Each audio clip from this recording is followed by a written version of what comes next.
ये कहानी एक मासूम लड़की आरिफा की दर्दनाक हकीकत को बयान करती है, जिसे अपनी ही जिंदगी में सबसे बड़े धोखे का सामना करना पड़ता है। तो सुनिए मासूम आरिफा की ज़बानी। मैं तो अपने बाप को अपना रक्षक समझती थी, लेकिन जब सच मेरे सामने आया तो मेरी दुनिया ही उजड़ गई थी।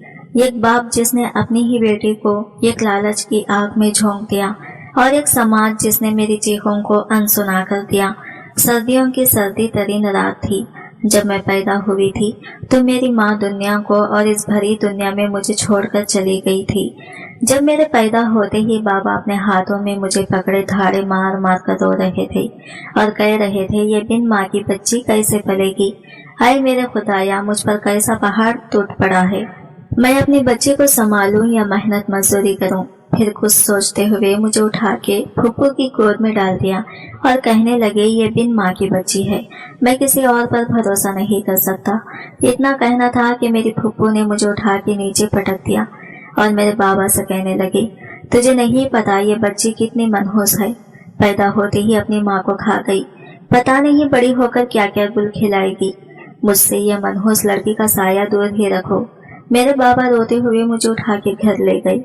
बाबा ने मेरा नाम आरिफा रखा था।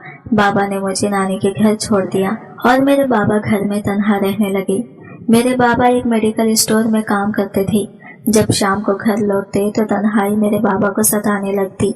माँ के चले जाने के बाद वो बहुत टूट से गए थे और ऐसे गम में वो नशे की आदी हो गए थे। जब बाबा नशे में अपना बिस्तर पर लेटे तो बाबा को यही ख्याल आता कि अगर ये बच्ची पैदा न होती तो मेरी खूबसूरत बीवी आज जिंदा मेरे साथ होती, आज मैं यूं तन्हा न रहता। सच में ये बेटी मनहूस है, इसी ने मेरी जिंदगी बर्बाद कर दी और इसी के कारण मैं आज तन्हा जिंदगी गुजार रहा हूँ।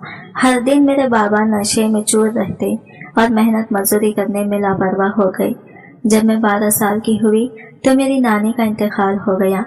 अब मुझे फिर से अपने बाबा के पास लौटना पड़ा, क्योंकि नानी के यहाँ और कोई नहीं था जो मुझे इस घर में रख सकता। मेरी जवानी के पीरियड शुरू हो गए थे और मैं अभी ताज़ा ताज़ा जवान हुई थी। मेरी उम्र सिर्फ 12 साल थी और इन 12 सालों में मैंने अपने बाबा की नफरत ही पाई थी, और ये नफरत कब मेरी जिंदगी बर्बाद कर देगी मैंने कभी नहीं सोचा था। और मैंने अपने बाबा से पूछ लिया, बाबा आप मुझसे गुस्से से बात क्यों करते हैं? लेकिन मेरे बाबा मेरी बात सुनते ही खामोश हो गए थे और उन्होंने मुझे कोई जवाब भी नहीं दिया था। पता नहीं मेरे बाबा के दिमाग में क्या चल रहा था। मेरे बाबा तो काम पर भी जाना छोड़ दिया था। अब्बा अगर आप काम पर नहीं जाएंगे तो घर कैसे चलेगा? लेकिन मेरी बातों का बाबा पर कोई असर ही नहीं हुआ था। वो तो नशे की धुत में चारपाई पर बड़े होते थे। एक दिन अब्बा मुझे गहरी नजरों से देख रहे थे। मुझे अब्बा का यूं देखना मुझे किसी अनहोनी का किस्सा दिख रहा था। मैंने अपना सर झटका और किचन में चली गई। जब मैं किचन में खड़ी खाना बना रही थी तो अब्बा मुझे जूस ला कर दिए।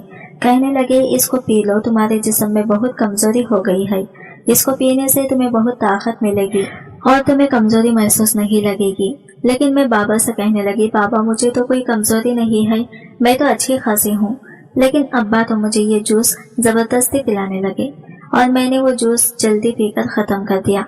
बाबा मुझे ये जूस पीता हुआ देखकर बहुत खुश हो गए थे। अब मैं भी खुश थी कि इतने सालों से मैंने बाबा की नफरत ही पाई थी और आज इस तरह अचानक बाबा को मेरी फिक्र करते हुए देखकर मुझे खुशी महसूस हुई थी। अब इस जूस को पीने के बाद मुझे बहुत गहरी नींद आ गई थी। फिर अगले दिन मैंने बाबा से कहा, बाबा मुझे कमजोरी महसूस हो रही है। तो बाबा ने फीके से मुस्कुराहट दी और मुझे एक इंजेक्शन दे दिया, जिस इंजेक्शन को लेने से मुझे फिर से गहरी नींद आ जाती। अब ये सिलसिला यही रोज होने लगा। पहले तो बाबा मुझे जूस में कोई ऐसी चीज मिला कर देते जिससे मुझे कमजोरी महसूस होती, फिर यही इंजेक्शन लगाकर कहते, फिक्र मत करो, तुम जल्दी ही ठीक हो जाओगी। फिर एक दिन अब्बा मुझे कहने लगे, बेटी आज खाने में बिरयानी बना लेना, आज मेरा दोस्त घर पर आएगा खाने के लिए। फिर मैंने अब्बा से पूछा, अब्बा कौन सा दोस्त?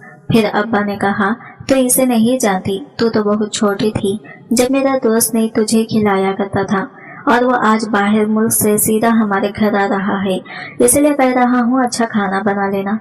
सर्दियों की सख्त रात थी। दरवाजे पर दस्तक हुई तो बाबा ने दरवाजा खोला तो दरवाजे पर बाबा का दोस्त खड़ा था। बाबा इसको देखते ही खुशी से इसके गले लग गए। दोनों ही हम उम्र के थे। तकरीबन इन दोनों को देखकर लगता था 50 साल के लगभग होंगे। बाबा का दोस्त बोला, अरे भाई मुझे अंदर तो आने दे, क्या अब पूरी बातें बाहर ही करेगा क्या? बाबा ने खुश होते हुए इसे अंदर बुलाया और बाबा ने मुझे आवाज दी, आरिफा बेटा जल्दी से खाना लगाओ, मेरे दोस्त को बहुत भूख लगी होगी। इतने में मैं खाना लेकर बाहर आ गई। मेरे बाहर जाते ही बाबा का दोस्त मुझे अजीब नजरों से घूरने लगा था। इसकी नजरें मेरे वजूद से आर पार हो रही थी। वो मुझे देखते ही पलक झपकना भूल गया था और वो मुझे देखते ही अपने होठों पर जबान फेरने लगा। इसकी गंदी नजरें मेरे वजूद पर चिपक से गई थी। तभी बाबा ने इससे कहा कि किस ध्यान में खो गए हो, ये मेरी बेटी आरिफा है। फिर बाबा का दोस्त कहने लगा, ये वही बच्ची है जिसे मैं बचपन में अपने हाथों से खिलाया करता था। अब मुझे बिल्कुल भी यकीन नहीं हो रहा है कि कुछ ही सालों में इतनी जवान हो जाएगी। अभी तो इसकी इतनी उम्र नहीं है, ये उम्र से पहले इतनी खूबसूरत जवान कैसे हो सकती है? बाबा ने फौरन इसका ध्यान भटकाते हुए कहा, खाना ठंडा हो रहा है, जल्दी से खा लो। मुझे बाबा की दोस्त की हरकतें कुछ अजीब सी लगी थी। फिर बाबा का दोस्त कहने लगा, मैं आज रात यहीं पर रहूंगा। बस ये कहते हुए लालच भरी नजरों से मुझे देख रहा था। लेकिन बाबा तभी इसे झूठ कहने लगे कि आज मुझे बहुत जरूरी काम है, इसलिए मैं आज घर पर नहीं रहूंगा। मेरी बेटी अकेली है, इसलिए तुम जा सकते हो। बाबा का दोस्त मुझे देखकर फिर से अपने होठों पर जबान फेरने लगा और वो यहाँ से चला गया। बाबा इसे खुद गाड़ी में बिठा कर आए थे, लेकिन जब तक बाबा घर आए तो मुझे फिर से कमजोरी महसूस होने लगी। तो बाबा ने मुझे इस तरह देखते ही इंजेक्शन लाकर लगा दिया और बाबा मुझे देखे मक्कारी से हंसी लगने लगे। मैं इंजेक्शन लेते ही गहरी नींद की वादियों में चली गई थी। फिर बाबा एक कोने में जाकर खूब हंसे थे। आज इनकी मेहनत रंग लाई थी। उन्होंने जेब से वह इंजेक्शन निकाला और देखकर खूब हंसे थे, जैसे जीत इनकी हो गई थी। आज इनकी मेहनत का फल इन्हें मिल गया था। जो कुछ देर पहले इंजेक्शन लगाया था, ये कोई आम इंजेक्शन नहीं था, बल्कि ये इंजेक्शन वक्त से पहले जवान होने का था। मेरे बाबा तो मेडिकल में काम करते थे, तभी इनको पता चला था कि कुछ ऐसी भी दवाइयां हैं जो लड़कियों को वक्त से पहले जवान कर देते हैं, और यही इंजेक्शन बाबा मुझे 2 साल से लगाते आ रहे थे। हर रोज बाबा मुझे जूस लेकर देते, जिसको पीते ही मुझ पर सुस्ती तारी हो जाती, और जब मैं अब्बा से कहती तो वो ये वाला इंजेक्शन ले आकर लगाते थे और सुबह तक मेरी कमजोरी भी गायब हो जाती। लेकिन अब मेरी जिस्म में कुछ तब्दीली आ गई थी। मैं 14 साल की उम्र में ही भरपूर जवान नजर आ रही थी। मेरी नाजुक जिस्मानी भी बहुत बड़ी हो चुकी थी। वक्त से पहले ही मेरे ब्रेस्ट काफी ज्यादा बड़े हो चुके थे। मुझे तो कुछ समझ नहीं आ रहा था कि ये मेरे साथ क्या हो रहा था। अगले दिन मैं किचन में खाना बना रही थी तो पड़ोस वाली आंटी घर में दाखिल हुई। अरे वो आरिफा बेटा, थोड़ा नमक देना, हमारा राशन खत्म हो चुका है, शाम को हिला पाऊंगी। जब मैं नमक लेकर आंटी के पास गई तो आंटी ने मुझे गहरी नजरों से देखा तो कहने लगी, माशाल्लाह कितनी खूबसूरत हो गई है, तू तो पक्की जवानी की दहलीज पर पहुंच चुकी है। तेरा खत काट देख, कितना खूबसूरत दिख रहा है। तेरा जिस्म तो देख, रोज रोज खूबसूरत बनता जा रहा है। लेकिन मेरी बेटी भी तेरी ही हम उम्र है, दोनों एक ही दिन पैदा हुए थे, लेकिन वो तो अभी भी छोटी सी बच्ची ही नजर आती है। हालांकि तुम दोनों तो 14 साल की हो। ना जाने तुम वक्त से पहले कैसे जवान हो गई हो। आंटी तो मुझसे भरे अंदाज में पूछे जा रही थी, लेकिन मैं इनकी बातों से चिढ़ने लगी। अक्सर ही आंटी मुझसे यह कहती थी, लेकिन अब मैं अपने आप पर गौर करने लगी। सच में ही जवान नजर आने लगी थी। मैं 14 साल की नहीं, जैसे 22 साल की लड़की की तरह दिख रही हूँ। जब आईने में खड़े अपने आप को देख रही थी तो मेरी जिस्मानी बहुत ही ज्यादा बढ़ चुकी थी। आमतौर पर ऐसी लड़कियां तो नहीं होती जिसका ब्रेस्ट साइज भी इतना बड़ा हो जाए। अब मैं सोचने लगी कि ये सब मेरे साथ किस लिए हो रहा है, क्यों मैं वक्त से पहले जवान हो गई थी। मैंने थोड़ा नमक डालकर आंटी के हाथ थमा दिया और इसके बाद वो वहां से चली गई थी। आंटी की बातें सोच सोच कर मेरा दिमाग फटा जा रहा था कि मैं कैसे इतनी जल्दी जवान होते जा रही हूँ। मेरा खाना पानी भी लिमिट ही थी, फिर मैं कैसे जवान होते जा रही थी। ये जवानी भी ऐसी थी कि जो कोई भी मुझे देखता वो अपने होठों पर जबान फेरने लगता। तभी मैं समझी कि बाबा के दोस्त ने मुझे इस तरह से क्यों घूरा था। मुझे तो अब फिक्र होने लगी थी। अब मेरे कपड़े भी बहुत टाइट टाइट हो रहे थे। मैं तो अब एक भरपूर जवान हो चुकी थी। आंटी ने तो मुझे एक नई टेंशन देकर चली गई थी। खैर मैं इन सब बातों का सच झटक गई। कमरे में बाबा कर्राटे मारे सो रहे थे। मैं घर में अकेली इधर उधर टहल रही थी। किचन का राशन अब खत्म हो चुका था। अब बाबा को बताना बहुत जरूरी था और थोड़ी देर के बाद मैं बाबा के पास चली गई थी और बाबा के कंधे को हिलाया। बाबा तो ऐसे हड़बड़ाकर उठे जैसे कोई कयामत आ गई हो और मुझ पर चिल्लाते हुए बोले, क्या हुआ, क्यों उठा रही हो? सुबह सुबह कितनी बार कहा तुमसे, जब मैं कच्ची नींद से जागता हूँ तबीयत खराब हो जाती है मेरी। मुझे जल्दी मत उठाया करो, बिल्कुल अपनी माँ की तरह हो। इसे भी बस यही पढ़ा देता था, मैं सुबह सवेरे उठकर किसी काम पर निकल जाऊं। फिर मैं अब्बा से कहने लगी, अब्बा अगर आप कमाने नहीं जाएंगे तो ये घर कैसे चलेगा? बाबा मुझे एकदम गहरी नजरों से देखने लगे और कहने लगे, तुम किस दिन काम आओगी? तुम पर इतनी मेहनत की है, आज मुझे इसका फायदा तो चाहिए ना। ये कहते हुए बाबा जल्दी से उठकर बाहर निकल पड़े। मैं तो ये सोचने लगी थी कि बाबा मुझसे ये क्या कह रहे हैं। मुझे तो इनकी बातें कुछ भी समझ में नहीं आ रहा था। अब बाबा पता नहीं कहाँ चले गए थे, लेकिन मुझे कुछ अजीब सी बेचैनी हो रही थी। मेरे दिमाग में मुझे अजीब तरह के ख्यालात आ रहे थे। बस मैं घर में अकेली इधर उधर टहल रही थी। दिन से रात हो गई थी लेकिन बाबा घर नहीं पहुंचे थे। मुझे अब बाबा के लिए परेशानी होने लगी थी। रात के अंधेरे में मैं खौफ के मारे कांप रही थी। तभी बाबा दरवाजा खोल के अंदर दाखिल हुए। सिर्फ बाबा अकेले नहीं पहुंचे थे, बल्कि बाबा के साथ इनका दोस्त भी आया था, जिसने मुझे पहली दफा देखकर अपने होठों पर जबान फेरी थी। मैं तो इसको देखकर मेरी दिल की धड़कनें खौफ के मारे तेज हो जाती। मैंने बाबा को सवालिया नजरों से देखने लगी तो बाबा ने कहा, आरिफा जल्दी से तैयार हो जाओ, अभी इसी वक्त तुम्हें चलना होगा। मैंने हैरान होते हुए बाबा से पूछा, बाबा हम कहाँ जा रहे हैं? तो बाबा ने ये अजीब सा जवाब दिया, जिस जवाब को सुनते ही मुझे ऐसा लगा जैसे जमीन फटे और मैं इसमें समा जाऊं, क्योंकि बाबा का जवाब ही कुछ ऐसा था। अगर कोई भी बेटी अपने बाप के मुंह से ये बात सुनती तो वही अल्लाह को प्यारी हो जाती। बात ही कुछ ऐसी थी। बाबा ने मुझसे कहा था कि आरिफा मैंने तुम्हें जुबे की बाजी में हार दिया है, इसलिए अब तुम्हें खैसर के साथ जाना होगा।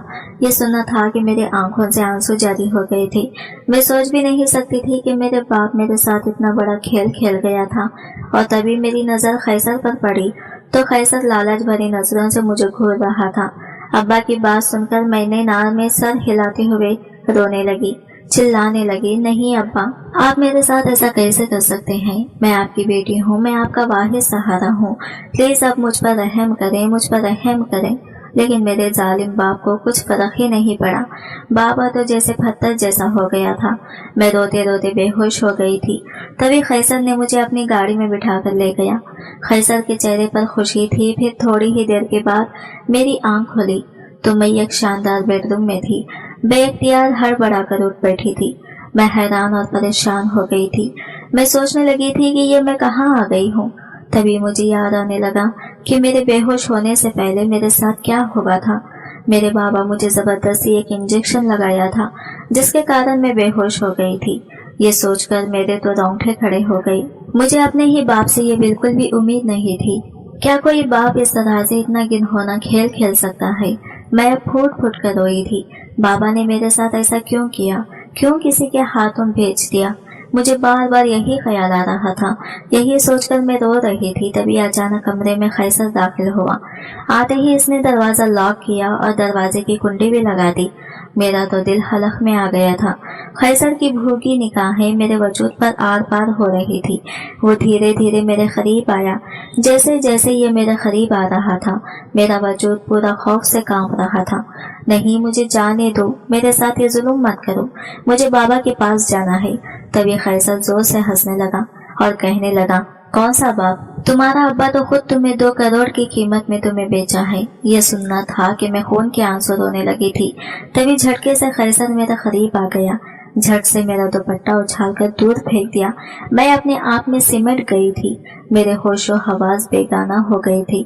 मैं सोच भी नहीं सकती थी कि मेरा बाप इस तरह से मेरी जिंदगी बर्बाद करके रख देगा। जब खैसर मेरे वजूद से अपनी प्यास को बुझाता रहा, मेरी चीखों को अनसुना कर दिया था। मैं चिल्लाती रही, रोती रही, इसके पांव पड़ गई, मगर वो जालिम शख्स मुझे नहीं छोड़ा और मेरे साथ जुल्म करता रहा। इसकी शिद्दतों को बर्दाश्त करना मेरे बस में नहीं था। रात भर इसकी शैतानी शिद्दतों को सहकर मैं बेहोश हो गई थी। जब सुबह उठकर देखा तो पूरा बेड खून से लिपट हो चुका था। ये देखकर मैं डर गई थी। इसी तरह हर रात मेरी इज्जत दांव पर लगती गई। हर रात कैसर अपनी हवास का निशाना बनाता रहा और मैं इसकी शिद्दतों को सह सह कर बेहाल हो गई थी। ऐसे ही कई साल गुजर गए जब एक दिन मुझे खबर हुई कि मेरे बाबा इस दुनिया में नहीं रहे थे। वो भी इस दुनिया को छोड़कर जा चुके थे। अब मेरी जिंदगी यूं ही गुजर रही थी। तभी कैसर भी अब कुछ ठीक नहीं लग रहा था। उसे तो कैंसर की बीमारी हो गई थी। अब वो भी इस दुनिया से चल बसा। अल्लाह की लाठी बेआवाज होती है, इसलिए कैसर को कैंसर जैसी इतनी बड़ी बीमारी लग चुकी थी और वह इस दुनिया को छोड़कर चला गया था और जितनी भी कैसर की प्रॉपर्टी थी वो मेरे नाम कर गया था। अब मैं कैसर के घर में ही अपनी जिंदगी बची कुची गुजार रही हूँ। आज की वीडियो कहानी आपको कैसी लगी कमेंट करके जरूर बताएगा और वीडियो अच्छी लगी है तो लाइक शेयर जरूर कीजिएगा। हमारे चैनल को सब्सक्राइब करें फ्रेंड्स। मिलते हैं अगले नई वीडियो के साथ, तब तक बाय बाय, टेक केयर।